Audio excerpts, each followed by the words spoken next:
Readers Entertainment Radio presents Booklights with your host, author Lisa Kessler. Booklights, where we're shining a light on good books. Happy Monday, everyone. It's the last Monday in February, and this month I've been devoting all of February to romance writers. So today you are going to get to meet Anna J. Stewart. She's a USA Today best-selling romance author. I can't wait for you to meet her. She's been on before. If you have not read her books yet, you're in for a big treat, and I will go ahead and read her bio here so you can get to know her. Anna J. Stewart is a USA Today and national best-selling author who can't remember a time she didn't have a book in her hands or a story in her head. Her early obsessions with Star Wars, Star Trek, and Wonder Woman set her on a path to creating sweet to sexy, pulse-pounding romances for her independent heroines. Anna lives in Northern California, where she deals with a serious supernatural addiction and two slightly nutty cats, Rosie and Sherlock. When she's not writing, you can find her cooking, baking, and binge-watching classic TV and cooking shows, attending fan conventions back when we could do that, or heading to the movies, back when we could do that too, but hopefully soon. You can read more about Anna and her books. She also has writing workshops and things on her website, so I did put a link right there on the Blog Talk site. You can click that anytime and sign up for her newsletter and see what else is coming. And without any further delay, Anna, you there? I am here. It's great to be back with you, Lisa. Yeah, thanks so much for coming back on. I'm so excited. And you're rounding out our romantic. February is like, romance's big month, just like October is horror's big month. So I'm glad you could be here. We'll celebrate the hearts and romances. So you have a new book out right now, Bride on the Run. You want to tell everybody about it so they can run grab it? I do. I'm lucky. It's one of those books that the title kind of says it all. It's a Bride on the Run book, and my heroine, Sienna Fairchild. Sorry, I'm writing a lot of books. I have to remember who the characters are. I know, right? I totally get it. My heroine's about to walk down the aisle and realizes at the last minute it's going to be a huge mistake. So in her bridal gown, she makes a break for it. She's at a marina in San Diego and comes across a boat named Nana's Dream, and as she's dealing with the grief of losing her grandmother, she takes it as a sign and jumps on board. And enter hero Monty Betancourt, who finds her stowed away in one of his closets, and the fun kind of takes off from there. So it was a really fun book to write because it was way different than anything else I'd done before. I took them out of the usual Butterfly Harbor setting, and I put them on the water and got to write about boats and all kinds of stuff.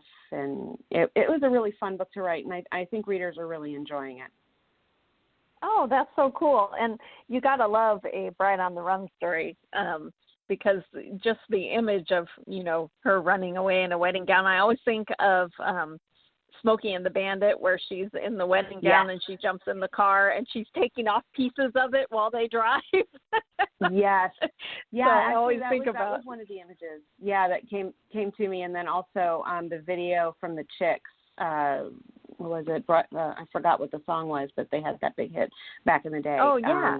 And the video always scored with me. So. Yeah. Right. Yeah. I haven't written a bride running away yet, but it sounds totally fun. It really was. And this one is from the Heartwarming Harlequin, right? So it's a sweet romance. Yes, it's a sweet romance. So there's no sex on the page. There's lots. Well, for me anyway, there's sexual tension, of course, especially on a boat. There's going to be some close quarters. So it's a very sweet romance. But has lots of emotion, lots of pulling at the heartstrings, because that's what we do when we don't have sex. You got to go for the emotion, or at least dig deeper into the emotion than you normally would. So, So, and the close quarters is always fun to write too. So. Yes, where they can't get away from each other. Exactly. Yeah.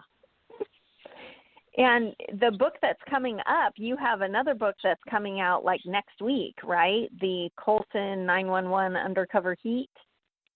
I do, yes. So this is one of Harlequin's continuity series with their romantic suspense line, and I was lucky that they asked me to come back. I had written one a couple of years ago, so they asked me to write another one, and I hit the jackpot because the heroine in this one is a chef, and my obsession with cooking shows and cooking and baking, it made the right. It made the book so much fun to write because I could write about one of the things I really love in life. So, and I also love writing cop stories and suspense. So it was kind of like a trifecta of happiness for me as an author, and that'll be out on Monday. And for the readers out there who are listening who don't know what a continuity is, do you want to tell them, isn't it like where they give you a series Bible and you figure out who your people are and what the rules are and all that, and then you write a book? Yeah, pretty much. So Harlequin's editors for the line get together and they create a kind of an interconnected series of books. It's this particular one is 6 books. And each book is written by a different author, and we're each given a different storyline and characters and certain threads we have to weave through it, but the rest of the story is kind of completely in our hands. So it's a good combination of having a really good outline to work off of, and for somebody like me who I don't plot my books typically. I don't either. The idea of plotting just paralyzes me, but this makes it go a little bit faster. So it's kind of turned me into a plantser, meaning I plot out a little bit more than I used to after having written 2 of these books. But the good thing about these books is while they all connect, but they all also stand alone. So, if you were to come into it, my book, which is book 3, you'll probably read elements, kind of want to go back and see what that was all about in book 1 or 2, or I want to see what happens with a certain storyline that happens in book 4 or 5.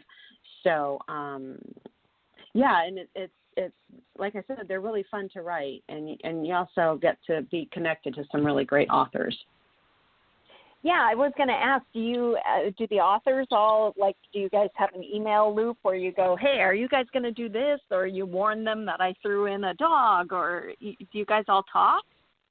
Well, we all get the same information with the Bible. So if there's anything that we do change, there's usually an email loop that's been set up that we can, just shoot off an email and say, hey, just in case, I changed this, or this person's name is this now, or whatever. And we also have a great editor overseeing the series. So it's just a couple of emails just to make sure. And it makes it really interesting. The first time I did it, I had a lot more questions and probably drove people nuts with a lot more emails. But this time, the second time, I felt a little bit more confident in just being able to pick up and run with it. Oh, that sounds super fun. And people can already pre-order that one, right? That one's already up for pre-order? They can, yes. Exciting. So fun. How hard is it for you to shift gears? Because the romantic suspense, those do have sex in them, right? So how is it for you switching gears between sexy books and sweet books? I don't know that it's difficult. I guess it can be challenging. I'm not a big fan of writing sex in books anyway. It's just not my favorite part of the story to write. So by the time I've written 2 or 3 sweet romances, I'm like, okay, I'm ready to get some stuff out of my system. Let's write something a little spicier. So the suspense books come along, and I'm like, oh, look, they can do other things that they can't do in the sweet romances. So and the language gets loosened up a little bit too. So the suspenses tend to be palate cleansers, where I can kind of work everything out and get it out of my system, and then go back to the sweet romances. I love that. Okay, that totally makes sense. I write werewolf series, and then I write something that's not werewolves, and every time I get away from the werewolves, it's like, oh, I don't have to worry about how anything smells, and I don't have to worry if they're upwind. Yay! Right. So I totally get it. In a whole different way. The paranormal way. Oh, paranormal. I love paranormal too. Yeah, when I was reading your bio, I was thinking, wow, you like Supernatural and Star Wars and Wonder Woman. How come you're not writing paranormal? Do you have a paranormal like in your drawer that you just haven't published yet? I have a lot of paranormals, actually. It's what I really wanted to write. Oh my gosh. Yeah, it's my dream genre. But so I had written 4 different paranormals, kind of, I think. Mm-hmm. And this was back when you're printing them out. And one of them I just found a couple of weeks ago, and it was 600 pages. I'm like, oh my God. Oh my gosh. I know. Wow. Like, that was before published, when you learn everything, or learn a lot of things. But in 2012, when I finaled in the Golden Heart for RWA, I actually finaled with a paranormal romance. And I actually got my first agent from that. And that book, it came close with like 4 publishers, but they did not know what to do with it because it couldn't be pigeonholed. They couldn't nail it down so specifically that it made for easy marketing. And at the time I was thinking, why don't you ask me what my marketing ideas are? Because I didn't exactly write this without a plan. Right. But my agent at the time said, this just isn't getting us where we want to go. Do you have any contemporary? And I went, well, yeah. It was the very first book I had written. And she said, well, let's take a look at it. And I rewrote it completely. And ironically, it was actually something I had submitted to Harlequin way back in the day, to the editor who now edits my suspense stuff. And oh my gosh. Yeah, it was a full circle moment. But so I rewrote it, and Berkeley bought it about a month after I sold my first Harlequin novella.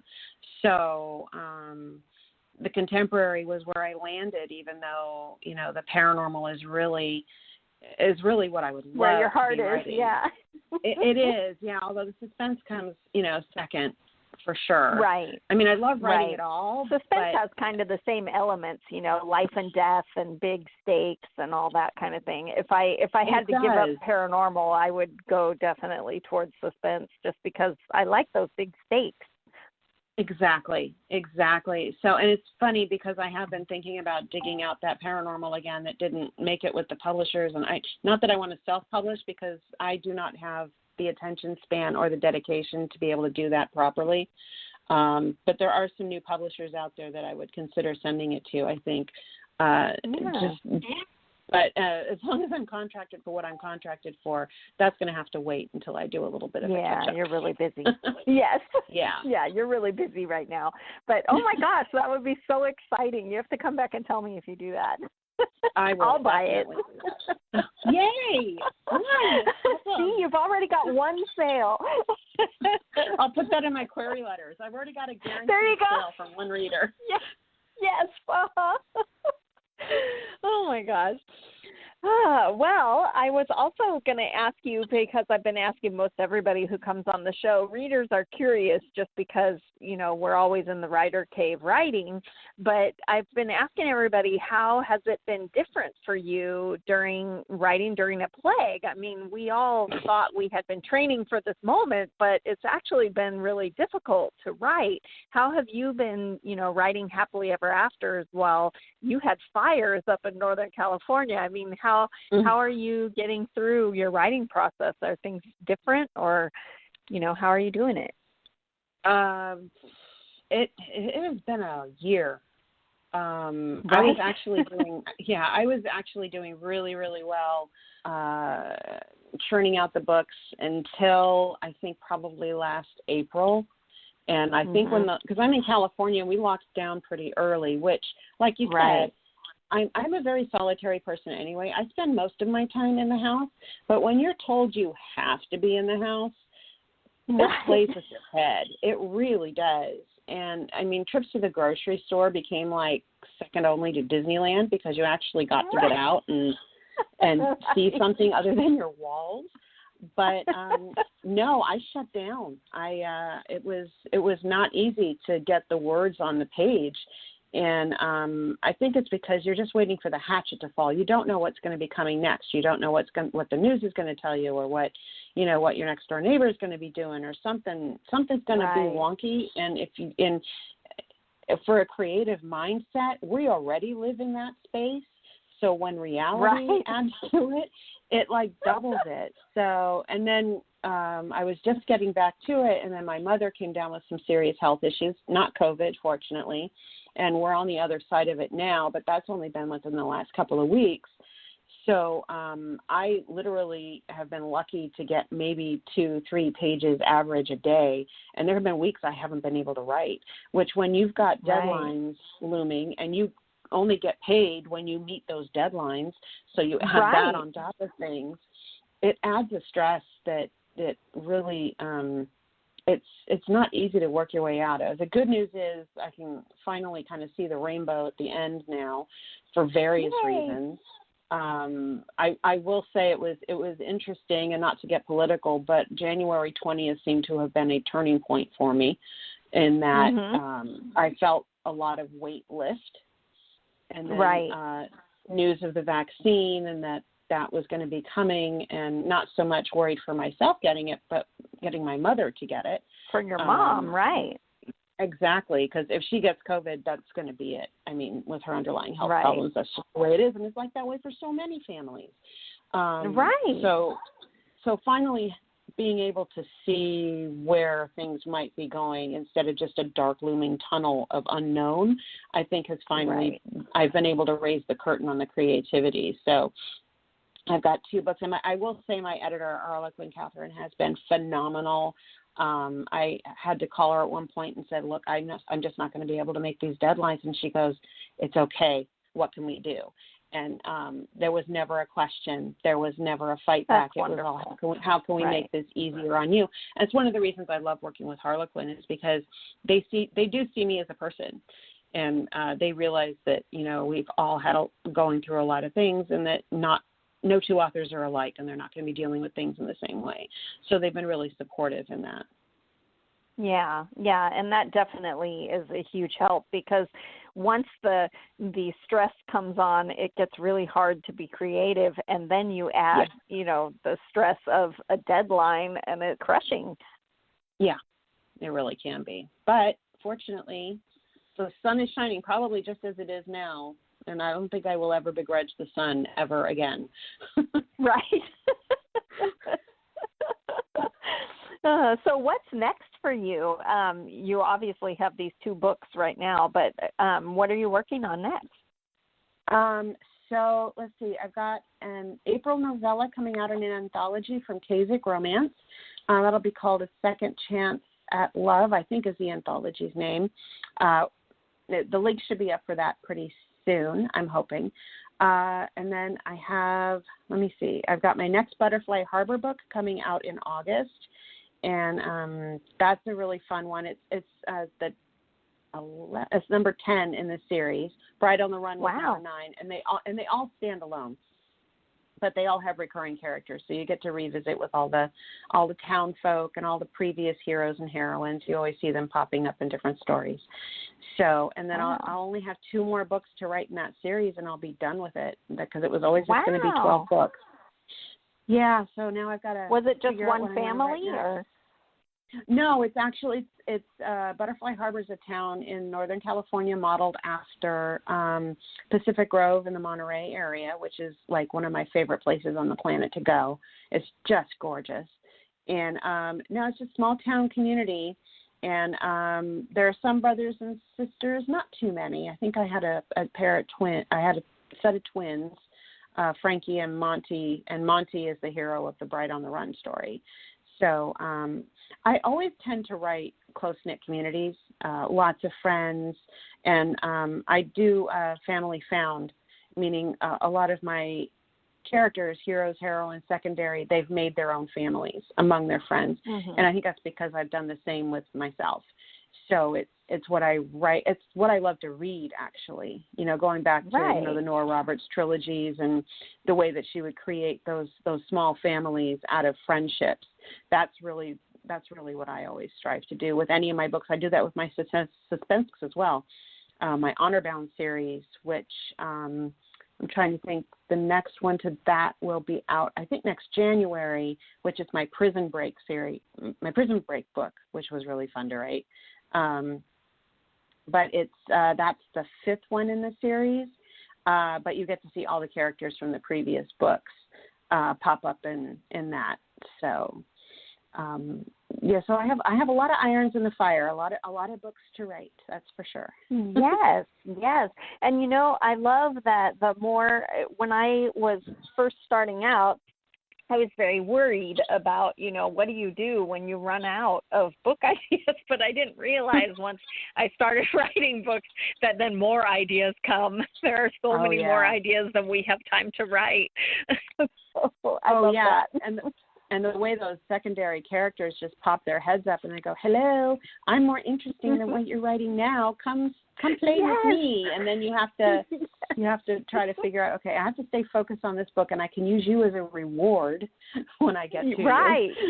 Yes. I have a friend who calls them dessert projects. So you have to wait and be a dessert project. I like that. So what have you, since we've all been in for the year, what have you been binge watching that we should all watch? I've been adding to my list every week from things that people tell me. What do you love? What should we be watching? Well, obviously Supernatural, and that just ended, right? Well, yeah. Yes, it did. Oh, I have a hard time believing I won't see the boys. Yeah, I know. It's a grieving process. And for the record, I was fine with the finale. I know a lot of people weren't, but I thought it did really well in wrapping everything up, given the constraints they had, considering they were filming during COVID. So, right.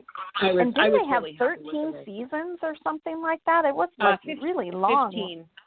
15. 15 wow. seasons. Yeah, and that's amazing. Some are better than others, but going back to the whole family and community aspect, that show at its heart is about brotherhood and it's about family. So that's the main reason I think most of the fans stick with it, is because it became a family of its own. And, I don't think there is a more dedicated fan base. And I say that as a Star Trek and Star Wars fan. I don't think there's a more dedicated fan base than the Supernatural people. And part of that is because, the two lead actors are such good guys. They're just really nice guys. And it reflects, I think, in what they're doing now. So as far as what else I was watching, you know what? I went back to a lot of old shows from the 80s. I binge-watched The Pretender. Which actually, I love The Pretender. Yeah, I did that through DVD because it is not streaming anywhere. Can you believe that? That's what I was going to say. I was dying to ask, where did you find it? Oh, my gosh. Yeah, I had it on DVD for a while. And it had been a while since I'd watched it. So I did watch that. One of my all-time favorite shows, strangely enough, is Numbers, which was the show. FBI mathematics thing. With David Krumholtz and Rob Morrow, and there again, it's about brotherhood and it's about their relationship and how they learn to work together. So I watch a lot of shows like that, and then I'm a huge fan of the Great British Bake Off, so I've rewatched all of those seasons. Nadia has two shows on. Nadia Hussein, who won the U.S. season 6. I don't know what season it was over in the U.K. because they got a couple of extra that we didn't. But she has a couple of cooking shows that I just love. And I watched Bridgerton, of course, because romance author, it's kind of required of us. And it was even better than I thought it was going to be. It was, and it gave us the gift of that wonderful lead actor who, wherever he's been all our lives. Did you see him on Saturday Night Live? I did, and he was phenomenal. He was fantastic, and he can sing. I was he should not be allowed to sing too. Yeah, it's like he's the gift that keeps giving, and it's going to be. I think it's going to be really interesting where they take the next seasons with that. And then what else? Mandalorian, which I really enjoyed. Yes, it's just nice, fun. And then I've caught up with WandaVision, and I haven't decided if I will like it. So I still haven't watched that yet, but I am interested. We were going to wait till all the episodes were up because I'm horrible about now that we can stream and watch everything. I'm so horrible about a weekly reminder. If they aren't all out, I won't remember to watch. So we were waiting for all of them. Yeah, so for me, it was kind of more obligation viewing than wanting to see it, because in order to keep up with the rest of the Marvel universe, you kind of have to keep up with the shows they put out. So right, that's true. Yeah, so it's good. It's entertaining. Half the time I'm not sure what I'm really seeing. So whatever. And then I caught up on all the new Star Trek shows, and I'm a huge Discovery fan now, even though it took me a while to get on board with Discovery, but I really enjoy that one. So yeah, but a lot of what I end up watching, it's stuff I've seen before, mainly because I can do other stuff while it's on.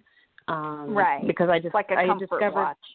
Exactly, and it's just background noise. Mm-hmm. And I also started doing, just to get my brain off other things, was the diamond art painting. Where you stick rhinestones on a color by number kind of thing. Oh, I've never heard of that. What? Oh, it's all over the place. Just put in diamond art paintings onto Amazon, and you'll find a whole new world of distraction. So goodbye adult coloring and hello rhinestone painting. Pretty much, yeah. But so yeah, that's what I've been doing to maintain my sanity while the world around us implodes. Right. Yeah, while waiting for things to mellow out so that we can have some sense of normal again. Exactly. So we're quickly running out of time, but I did also want to ask you, who inspires you? Who do you love to read that makes you want to get back and write some more? You read it and you're like, oh my gosh, I'm so inspired to go write. My standby is always Nora Roberts, mainly because she was the first author I read back in 80-something, revealing my age there. She's like a North Star for me. If I need inspiration, I'll go back, and especially her J.D. Robb books and the world that she's created with that always. It used to depress me before I got published, because when I would read her and I would think, I'm never going to be this good. And then when I got published, I realized I don't have to be this good, because that's Nora and I'm me.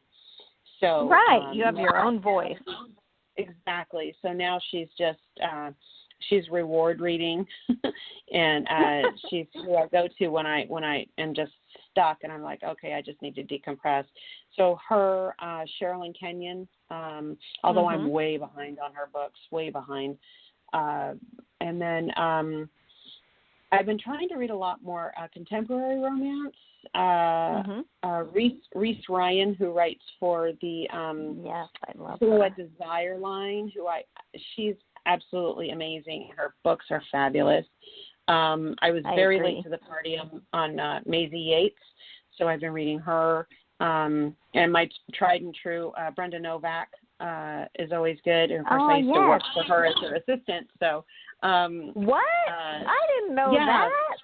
Yeah, I was her assistant for a number of years. Oh, so, she's fantastic. I love her romantic suspense. Yeah, she's really, really good, and she works really hard at her books. So, and helped me see what a strong writing work ethic was really all about. So it was a good example to work under, I'll tell you. And then for suspense and thrillers, I love Alison Brennan. Again, she's a friend, but she gets the dynamic of relationships and how they connect to the outside world and the jobs that they do as law enforcement. I love that, and she is an awesome. If you like romantic suspense, she's fantastic. I love her books too. Well, we are rapidly running out of time, but I wanted to ask, how do you like readers to get in touch with you? We were talking before the show about how a reader email can change your whole day and help you write. So please get in touch with Anna when you read her books. How do you like them to find you? Facebook, newsletter, website? How should they get in touch? Facebook is always good. Through my author page, which is author Anna J. Stewart, I think. Yes, it is. And that's my website. See, I always forget. AuthorAnnaStewart.com is my website, and there's a contact form there. People can reach me through there, and they can message me through Facebook. through either my author page, which now I remember is Anna J. Stewart, author. There we go. And then I would say DM me through Twitter, but these days I'm not spending a lot of time on Twitter because it's just a toxic hellhole. So, yeah, Facebook and my website are really the best ways to reach me. And then they can also just email me direct at anna@authorannastewart.com. Perfect. Well, everybody run out there and grab The Bride on the Run and also pre-order Undercover Heat. And thanks so much, Anna, for being here today. Thanks so much for having me. This was great. See you later. Bye. Thanks for joining us on Booklights. Be sure to connect with us at www.readersentertainment.com for articles, blogs, videos, and podcasts that matter to readers.